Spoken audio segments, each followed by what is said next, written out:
Itu dari awal gak direkam. Enggak, yang barusan. Kalau awal pertama direkam. Makasih.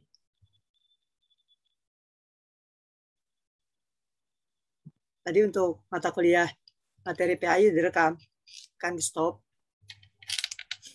Berarti dari presentasi yang sekarang belum direkam. Iya, pas antum jadi moderator nggak ada, Chan.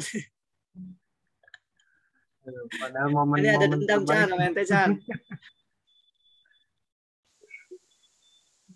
Padahal momen yang cukup bagus. Sebab banyaknya unscout. Udah lanjut. Oke, jadi gini ya. Jadi gitu Salman.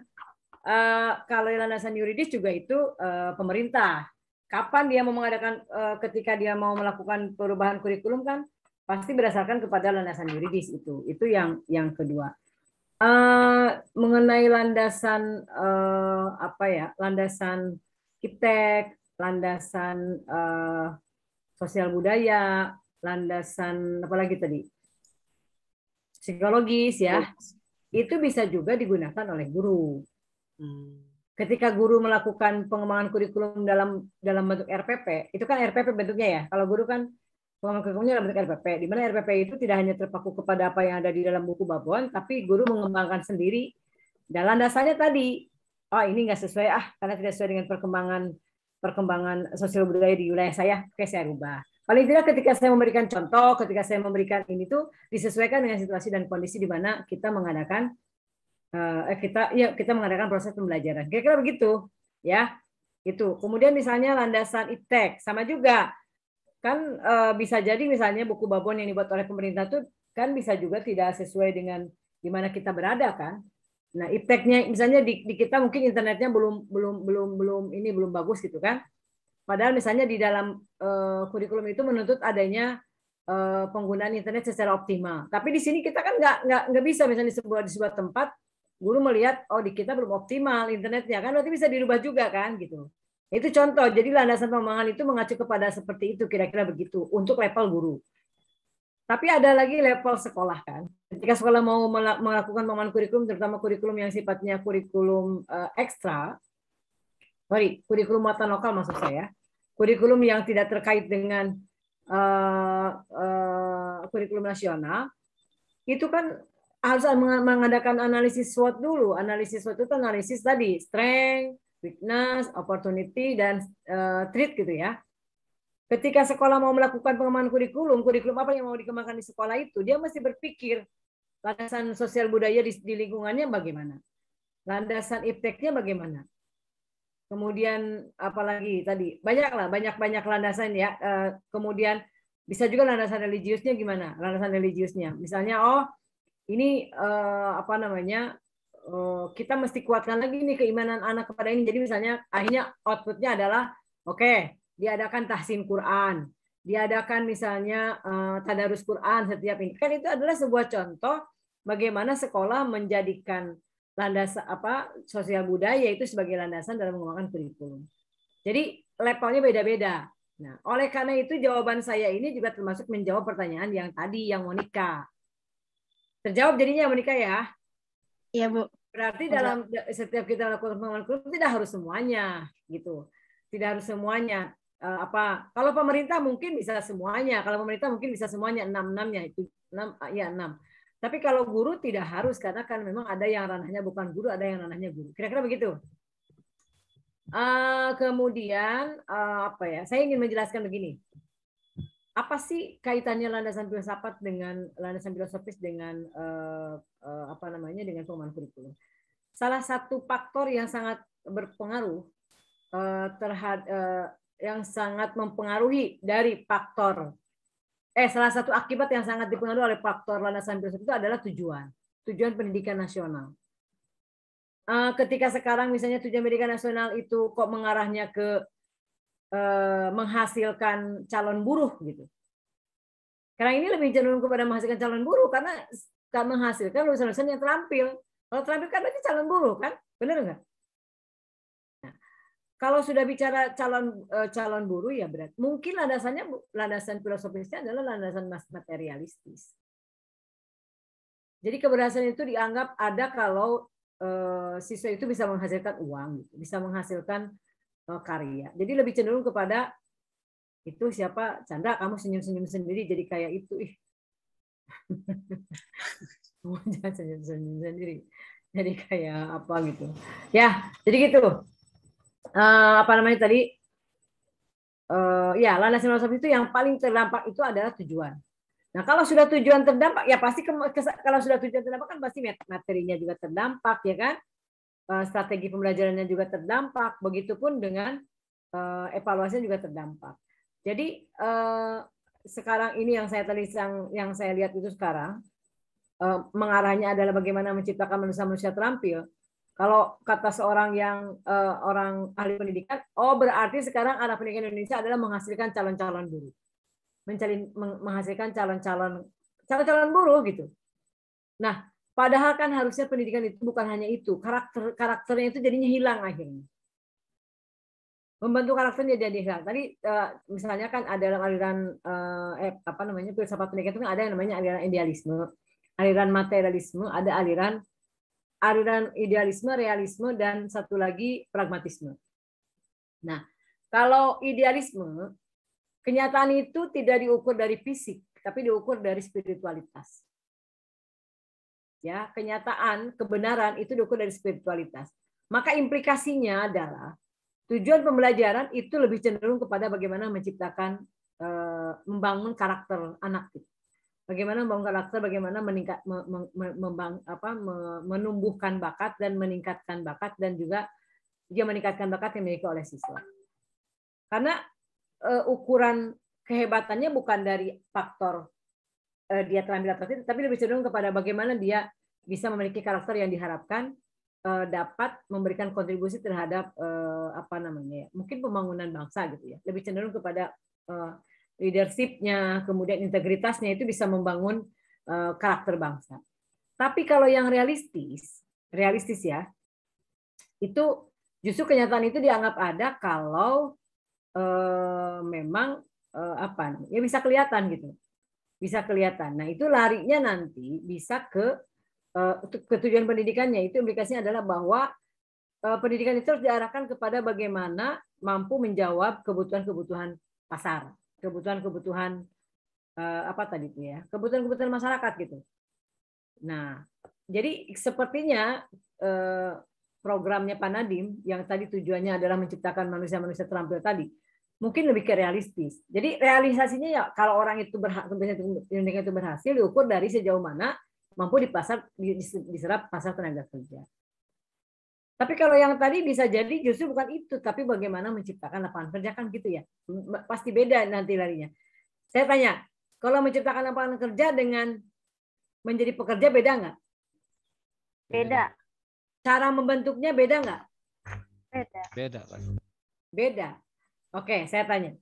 Kalau menghasilkan lulusan yang siap membangun tenaga kerja, kira-kira itu lebih ke spiritualitas atau lebih ke realitas?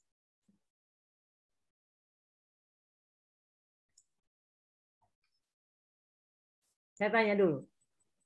Kira-kira kalau pendidikan itu mengarahkan kepada bagaimana apa ya, membentuk manusia-manusia yang bisa menjadi pembuka lahan kerja gitu. Itu kira-kira landasannya idealis, aliran idealisme, realisme atau pragmatisme? Idealis, Bu. Idealis. Karena spiritual itu membangun karakter orang yang tidak cengeng, orang yang tidak apa namanya, tidak mengharapkan dia direkrut orang, tapi justru berpikir bagaimana dia merekrut orang, menciptakan lapangan kerja. Itu kan berkaitan dengan masalah mental, berkaitan dengan masalah karakter gitu. Dan itu menurut aliran idealisme. Nah, ada lagi satu pragmatisme. Pragmatisme itu gini, nggak penting ada atau tidak. Yang penting mah ada manfaatnya nggak tidak, ada manfaatnya atau tidak gitu. Ya kalau itu nanti larinya bisa kayak kita sekarang gitu. Yang penting mah adalah bodo amat ininya berguna atau tidak, nggak ngaruh gitu. Kan kira-kira begitu ya. Jadi saya tuh tadi tuh kesel tuh bukan apa-apa ya. Saya mau berangkat besok jam 12. Saya pikir antigen. Jadi saya tenang-tenang aja kan. Antigen besok aja lah sekalian gitu. Mampir ke klinik, langsung ke bandara. Bu Popi, sekarang kan harus PCR semua gitu. Hah? PCR semua? Kalau PCR kan nggak bisa sejam 2 jam ya? Kok PCR kan saya udah vaksin 2 kali. Nggak ngaruh katanya. Benar ya Pak Ilyas ya? Nggak ngaruh vaksin 2 kali. Aduh, saya berasa udah maksa-maksain vaksin gitu. Benar, Bu. Nah, terus saya tanya tadi, udah 300.000 belum? Belum, masih 450. Kalau saya mau cepat 550 saya PCR. Anda tahu berapa tiket saya ke Solo? Cuma 420.000. Lebih mahal PCR-nya daripada tiketnya. Kan gila itu. Pulangnya saya masih PCR lagi masalahnya. Saya bilang kalau gitu pulangnya kita pakai kereta. Pulangnya udah 300.000, Bu. Iya. Kan, aduh ya Allah. Ya, maksud saya begini, sekarang ini katanya mau 300.000, tapi semua moda itu harus bayar. Setiap, begitu Pak Ilyas ya? Itunya ya. Benar, Bu. Isunya begitu ya. Udah keluar, Bu. Jadi itu benar. Jadi 300.000 sama 200. Ya saya bingung tuh kok suara masyarakat nggak didengar gitu loh. Lalu yang gajinya pas-pasan itu gimana ceritanya 300.000 3 hari sekali? Itu, Bu. Aduh, Saya ya. juga belum apa namanya. Ini kan beda, Bu, yang menentukan sebenarnya sih apa namanya? Para ahli ya, Bu ya. Para dokter spesialis tentang penyakit paru. Ya, semua sepakat seperti itu, Bu, gitu. Dengan keputusan yang ditandatangani sama Direktur Jenderal Pelayanannya. Kalau Akhirnya memang begitu jangan bayar Pak Ilyas, gratis. Kalau memang kaitannya dengan kesehatan ya gratis dong, jangan bayar. Kalau bayar namanya bukan berpihak kepada kesehatan, tapi memang ini bisnis nih, bener murni bisnis itu. Kalau itu saya kurang tahu. Kan, sekarang gini lah Pak. Kalau sekarang saya pergi ke sana memang dibayar oleh pemerintah ya, nggak ada masalah ya. Diganti semua oleh pemerintah.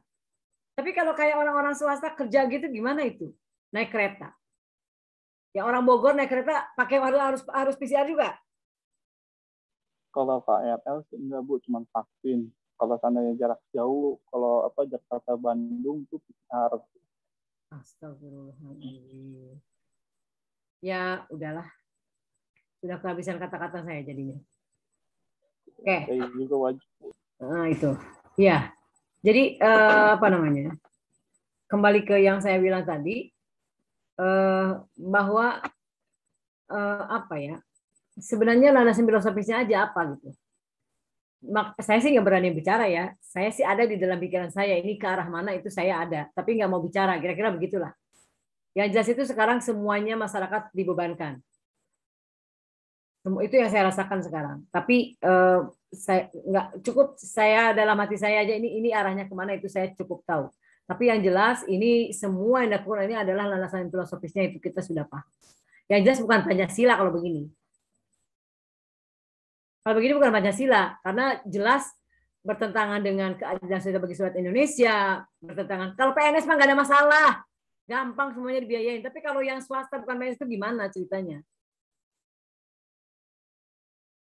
Oke, saya merasakan betul walaupun saya bukan PNS, tapi ketika saya diundang oleh Kementerian Agama, fasilitasnya kan kayak PNS, cuma diganti.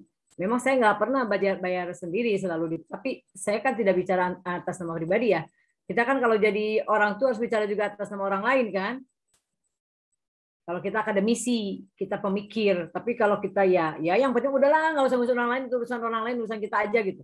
Oh itu bukan saya banget dari dulu, bukan itu pikiran itu, gaya saya bukan begitu. Oke.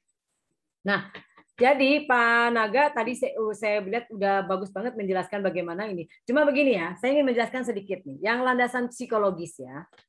Landasan psikologis jangan menjelaskan mengenai psikologi orang per orang, bukan. Jadi maksudnya begini, ya kan, bahwa kan kita ada belajar psikologi perkembangan ya. psikologi perkembangan, psikologi pendidikan, psikologi belajar gitu kan. Dalam psikologi perkembangan itu kan ada mengenai tempo perkembangan, ada masa-masa perkembangan kan. Usia SD bisanya segini, usia SMP segini, SMA segini kan. Nah, dengan mengetahui psikologi perkembangan itu, maka ketika kita menyusun materi itu memperhatikan itu. Contoh lagi nih, sholat aja. Saya contohkan pendidikan agama Islam ya, materi sholat gitu. SD itu dia cara berpikir menurut teori perkembangan masih bisa berpikir secara konkret, belum bisa diajak berpikir abstrak. Jadi materi sholatnya apa? Ya berarti sholatnya paling baru gerakan-gerakan doang. Kan gitu ya, kira-kira begitu ya. Baru gerakan-gerakannya aja. Jangan dulu bacaan-bacaan. Bacaan kan itu sudah sedikit abstrak. Tapi kalau gerakan ini ruku yang benar, ini sujud yang benar, itu kan itu sesuatu yang konkret bisa dilihat. Nah, oke, itu satu. Usia segitu berarti metodenya harus metode demonstrasi. Nggak bisa metode ceramah. Benar nggak? Oke. Medianya berarti bukan media verbal, tapi harus media audiovisual. Karena menurut teori anak ini masih berpikirnya secara konkret. Kan gitu. Oke, nanti SMP meningkat. SMP sholat, masih sholat, tapi sholatnya yang mana ya bagiannya? Jadi mengatur sekuensi, urutan-urutan tentang sholat itu mengenai melebar, kemudian melebar, mengkerucut itu urusannya adalah psikologi perkembangan. Makanya kenapa sampai S1 Anda juga masih belajar ada namanya praktikum ibadah. Ya. Saya nggak tahu kalau di UIJ ya. Kalau di tempat saya dulu ada praktikum ibadah. Kenapa? Apakah praktek sholat lagi? Kan nggak begitu juga. Sesuaikan dengan umur. Itulah yang namanya manfaat atau landasan penerapan landasan psikologis terhadap pengembangan kurikulum, gitu, ya kan? Termasuk misalnya ada scientific approach, bahwa sekarang itu dengan kurikulum 2013 kan kita menggunakan pendekatan saintifik. Artinya apa? Bahwa dalam belajar itu anak tidak hanya langsung menerima materi dari guru, tapi harus melalui 5M. Mengamati, menanyakan, mengumpulkan informasi, mengolah informasi, kemudian mengkomunikasikan informasi itu. Nah, itu kan pasti berlandaskannya kepada perkembangan psikologis kan, psikologi perkembangan kan gitu. Belum lagi nanti psikologi belajar. Menurut teori belajar yang dikeluarkan oleh para ahli itu kira-kira bergunanya di mana? Pasti berpikir berkaitannya dengan penentuan metodologi pembelajaran. Tadi saya udah katakan dari scientific approach. Ada lagi misalnya ada 4C thinking ya. Kolaborasi, komunikasi, kritikal, satu lagi apa? Creativity, Bu. Creativity. Nah, itu kan pasti landasannya adalah landasan psikologis. Gitu ya, kira-kira begitu ya. Nah, landasan sosial budaya nih yang sekarang ini sedang luar biasanya itu adalah saya sudah katakan saya melihatnya begini. Sekarang ini kan ini radikalisme sudah mulai muncul lagi ya. Kata radikalisme sudah mulai muncul lagi. Sosial budaya, kaitannya dengan politik di situ. Kaitannya dengan perkembangan budaya. Nah, sekarang budaya Indonesia itu kan sudah mulai tercampur aduk dengan budaya-budaya barat. Saya melihat TikTok itu luar biasa ya. Bagaimana Maulid Nabi tapi menampilkan pentasnya itu adalah lomba TikTok, lomba joget itu kan gila menurut saya. Bayangkan aja coba, Maulid Nabi di madrasah tapi lombanya joget TikTok. Gimana ceritanya?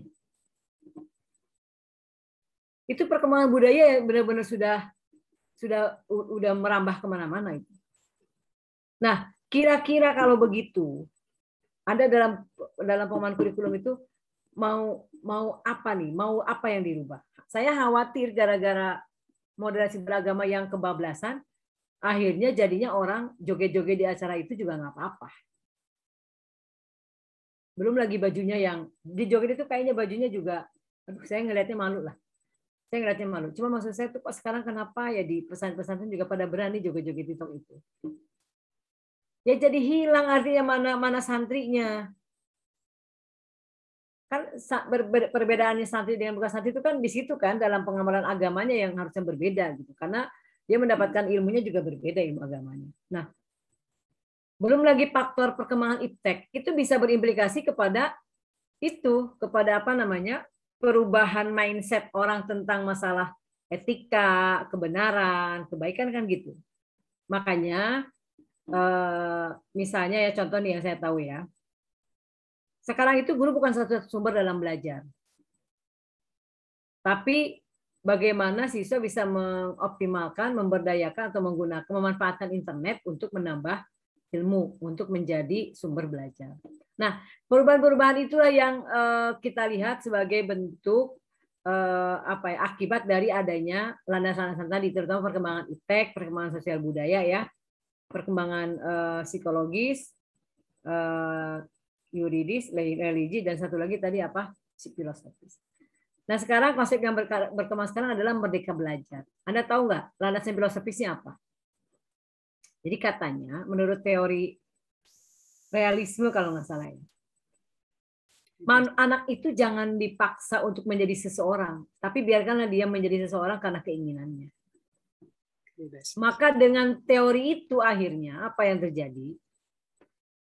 Anak tidak boleh tidak naik kelas.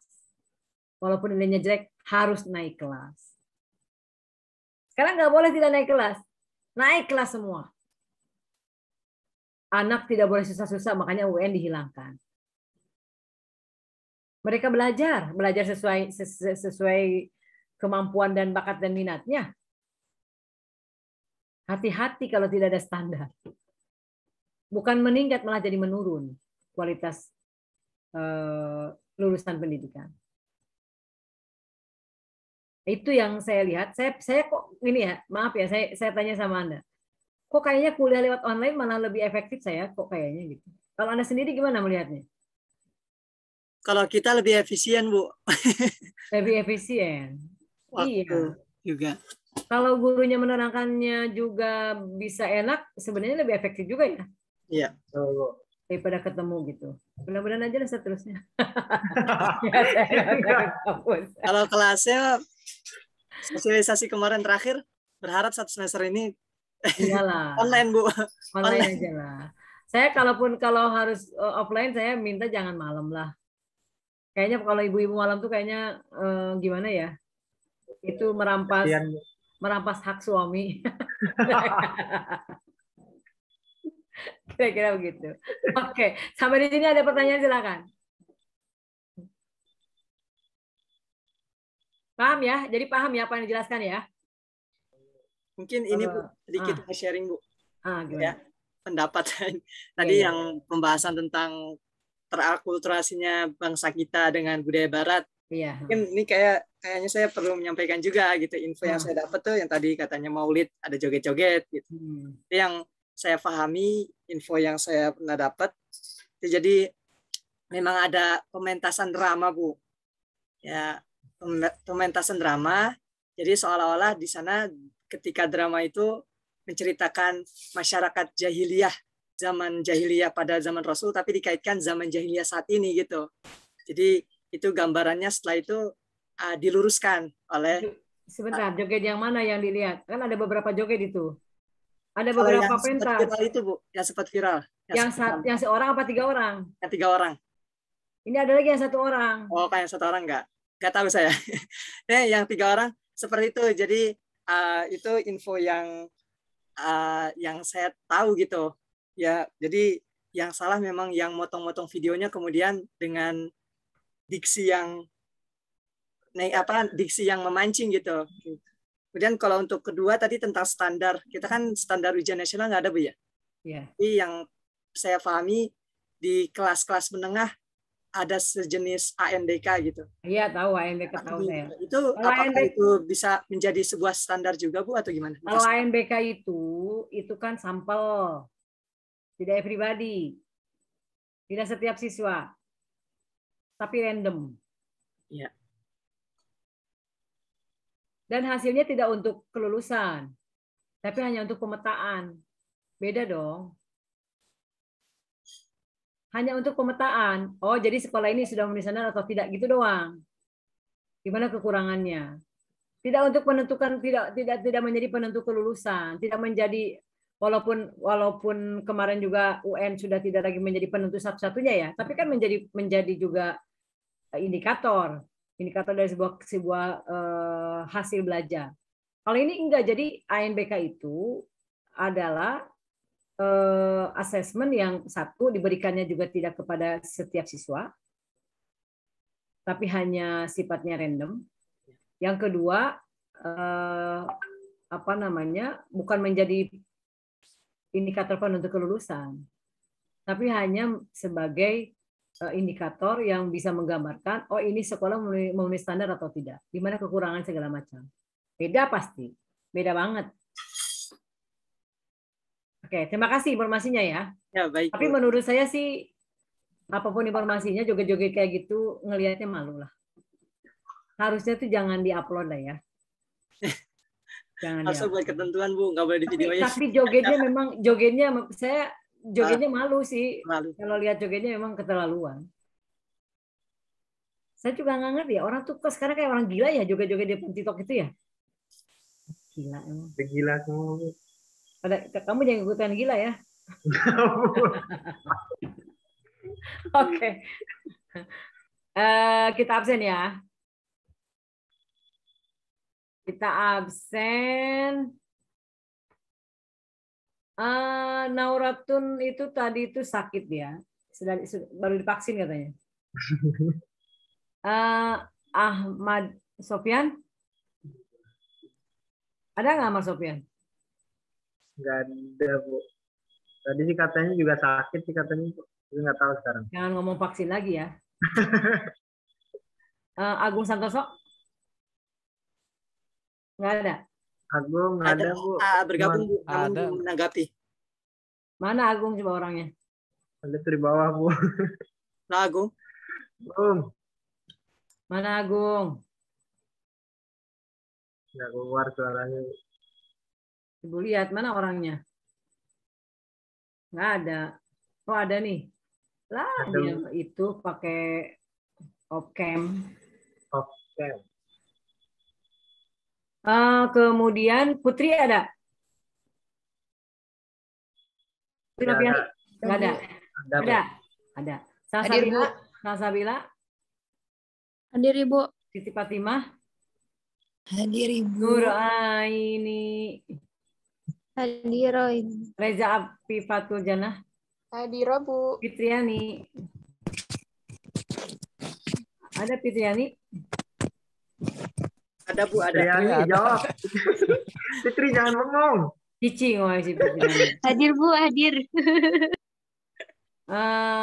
Ganti nama kayaknya. Ayu Widianingrum. Saya salut sama Pak Ilyas ya, walaupun itu tapi berusaha untuk hadir itu bagus Pak. Padahal izin terus sama saya, tapi hadir terus. Oke. Irsal Sabila. Ini udah 2 kali nggak masuk nih masalahnya. Irsal ada nggak Irsal? Nggak tahu, Bu. Bilangin iya, kalau nggak hadir terus nanti bisa nggak lulus. Adi Nur Rahman, ada ya? Tadi aku Ibu lihat. Hadir Bu, hadir.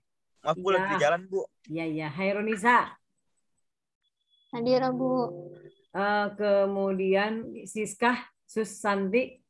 Hadir Bu. Megazen. Hadir Bu. Nidaul Hasanah.